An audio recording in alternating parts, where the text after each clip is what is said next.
What's up, everyone? Welcome back to another Union Arena Deck Tech. I'm here again with Cleric from TCC. Cleric, say hi. Hello, everyone. How's everybody today? My name is Cleric. I'm from TCC, or the Crashout Crew. Perfect. And today we're breaking down a powerhouse build from the new Black Clover set, Mereoleona, or as some people are calling it, the Bigger Better Captains. This deck is a big green deck that focuses on stacking plus BP buffs to build massive threats and build and control the board through sheer size. We'll go over the fundamentals for new players, the curve, key cards, and how to build the deck to be able to apply pressure and how to manage its slower start against these faster decks that seem to be littered all around the meta. Let's start with the basics. How would you describe the deck identity? Is it primarily a control deck, a combo deck, or something else? I see big green decks as ramp decks. I'm a background of Magic player, so every time I see green in this game, it's like, okay, I just want to ramp and build the biggest characters that I can. So I feel like this deck is more of a ramp and a combo deck.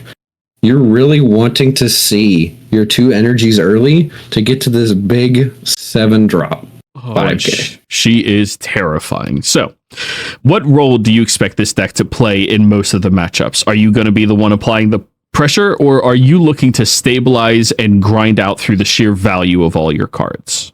I honestly, legitimately feel like you are a grindy setup deck. You don't want to go first if possible. You always want to go second. You're wanting to see your two energy producers as soon as possible and ramp to 7. Now, what makes this Mereoleona deck really stand out compared to all the other green decks in the meta right now? Is it's the big stat line, or does it have key elements that are different than, say, Karapika or GGO?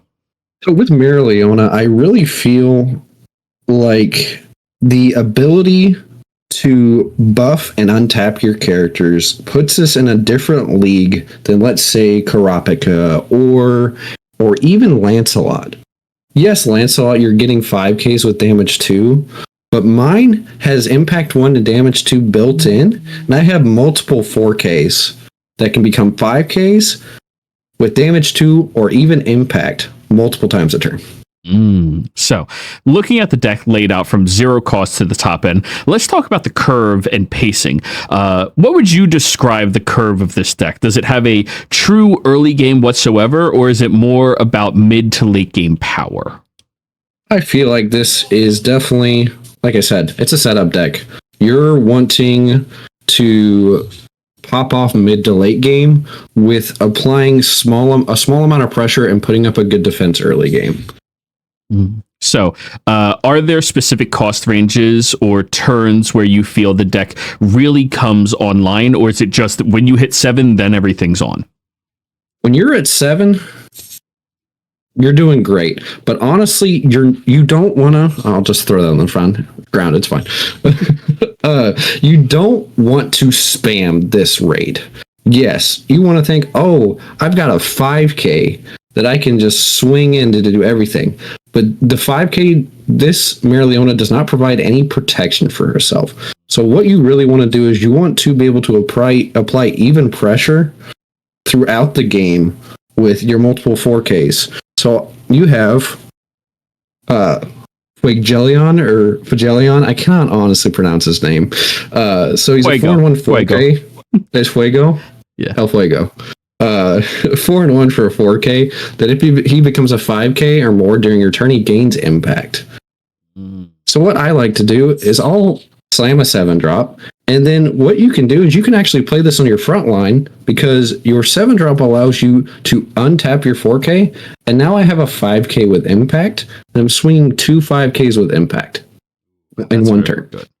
Now, moving right along, let's go over the key cards and how they work together. How does Mereoleona function as the centerpiece of this deck? What are all the other cards that she can help enable or just help make a lot better? So we've got our raid, Mereoleona. 7 drop 5k. Impact 1 damage 2. Activate main. Untap another character. Give it plus 1,000.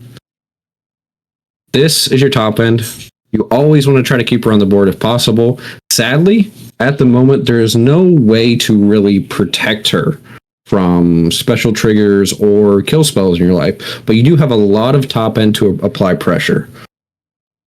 So going down from Mereoleona, we have the 5-drop Yami. So 5 and 1 for an SR. When played, you can pay an additional AP. If you do, you can either choose one rated card in your opponent's front line and strip the raid off the top, or you can draw 2 cards. And then activate main, I can buff another character on my front line by 1,000. Going into the activate mains, yes, card's gross, I'll be honest. So going from the activate mains, we have El Fuego. So 4k, when he becomes a 5k, he gets impact. We have the 4 and 2 rare Yami, that 4 and 2 for a 4k.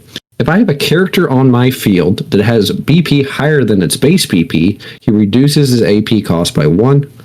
And then, during your turn, he becomes a 5k with damage 2. Along with Mereoleona and Yami, I can say Jack the Ripper says, it's a 0 drop 1500 that says if I have 6 or more energy generation, he gets plus 1500. He automatically reduces my Yami by 1 AP just by being on my field, whether it's frontline or backline. So he becomes a 3k base static. This allows me to play this for 1 AP on my frontline, activate either my Yami or my Mereoleona, untap it, and it becomes a 6k with damage 2 in my turn. But wait, there's more. But wait, there's more. We then have Charlotte.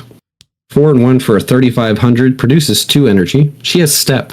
She also says during your turn, if you have a Yami on board, which let's count 1, 2, 3, 4, 5, 6 Yamis in my deck. If I have a Yami on board, she gains 500, becomes a 4k. If I play her on my front line, activate one of my other 2 SRs, she becomes a 5k base. Oh, that card is so insane. And then, along with all these powerful characters, you need a good event. So we have, but you're not finished yet. So 3 and 1, draw trigger. Choose one character on your field and switch it to active. It gains 1000 BP on your turn, and then it replaces itself by drawing a card if you have a Mereoleona. Which, let's count. 1, 2, 3, 4, 5, 6, 7, 8, 9, 10, 11, 12 Mereoleonas. The deck's got beef and it can back it up. Yes, it is a far more aggressive bigger green deck than many of the ones that we have seen thus far. As someone who is a huge fan of Metal Bat and believes wholeheartedly that it's tier 1, I'm going to die on that hill. This deck is terrifying with how quickly it can throw 4Ks that turn into 5Ks that attack you and untap. It is an amazing form of pressure. So looking out, what other cards are enablers for your 1k buffs? Are there any other side engines in here other than Mereoleona and the Yami itself? I know you touched on Jack the Ripper, but I think there's 1 or 2 more in the deck. So with the buffs, so we've got the 2 SRs. We also have the event that buffs by 1,000. Mm-hmm. The Jack the Ripper is a 3k base as long as you have 6 or more energy generation. The Rill, for example, is a 3k that says activate main. You can only activate this ability if you have 6 or more energy generation, but it allows him to produce an energy while he's on the front line until the start of your next turn. Mm. So even if you don't have a full 3-2 energy producer in your back line, I can have this roll on my front line, activate main, no cost, don't have to pay an AP, don't have to pitch a card, anything. As long as I have 6 energy generation in my background, in my backline, this automatically becomes my 7th. So that allows me to free up all my other threats to be able to raid or to even play my 2 searchers. The 2 searchers are Julius, so you have a 3 and 1, 2500, produces 2. When played, you look at the top 3 cards of your deck, you add one of the 3 to your hand, place the other 2 back in any order. And then if you added a card to your hand, you either put a card from your hand back on top of your deck, or you pitch a card. In my opinion, I'm always restacking the top of my deck, so I can draw a card, so I can draw it back with the event. Or let's say I want to draw it back with any other draw trigger or anything. You also have Mereoleona, which is a 3/3K, no trigger sadly, but that's okay because she makes up for it with her ability. When played, you look at the top 4, and I can get a character with 4 cost or more, which is 6, 7, 8, 9, 10, 11, 12, 13, 14, 15 characters in my deck have 4 or more cost. She also notably gets her own raid. And then you pitch a card. But normally in this deck, you're drawing enough cards and keeping your front line full enough to where you're pitching like a 1 or a 2 drop. Oh no, there's my second Jack the Ripper. Yes, exactly. Now, there's one more card in this list that we haven't touched on yet, and that is the only non-character, Charmy, who is my personal favorite character in the show. She is fantastic. Love the food gimmick. It's great. Yeah, Charmy is great. She is, so most of the time, you honestly don't see these 0-drops being played. So 0-drop 500 active trigger. When played, choose 1 character on your field and it gains 1,000 until end of turn. Mm-hmm. Now, I know that may seem small, but let's say I play a Charmy. My Jack the Ripper becomes a 4K. My Reel becomes a 4K. This becomes a 3,500. 3,500. 4K. 5K. 5K. 5K. 5K. 6K. In 1 card, I can make most of my characters above 4K and swing through. Yeah, that card is fantastic in this type of deck, despite the fact that, yeah, a lot of decks just don't seem to run that plus 1K card. It doesn't have enough value for them. So what's your ideal opening hand look like? What are the key cards you're hoping to see in those first few turns as you're setting up? First few turns, I'm mainly looking at a couple Mereoleonas, maybe a Jack or a Charmy. And then I'm looking for one of my 2/2-drops, a Rill or a Yami. And then at least 1 to 2 3-drops. And honestly, even if you don't see an early 4, with Mereoleona, you are able to search them out. Okay, so you don't necessarily want to see any of your big stuff at the opener. You just want to be able to start setting up your curve with this deck more so than anything else. Correct. Now, what is the clear sign to you where you go from being a defensive, bigger deck into turning on the engines and becoming that big, scary, aggressive green machine that's going to run over your opponent? With this deck in particular, with your top end raid being 7, honestly, I see you being able to get there pretty quickly with what we have. But I want to see 7 energy as soon as possible. But as soon as I see 6 and I have at least one of these raid targets on my hand, I'm going.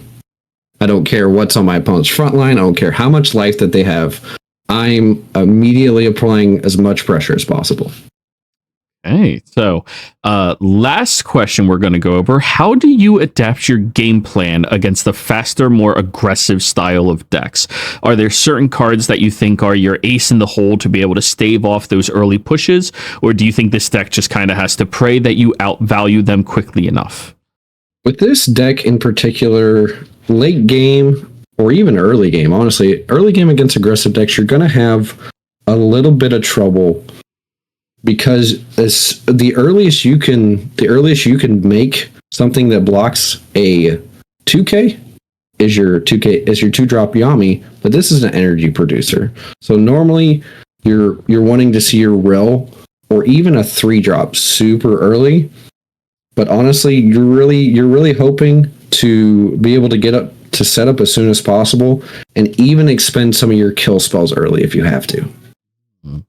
Okay. Now, thank you so much, Cleric, for going over this breakdown of Mereoleona. This deck has a ton of power behind it and is a great option for players who like to build up big boards and swing with massive units that your opponent really cannot keep up with without an active trigger or two coming off their life.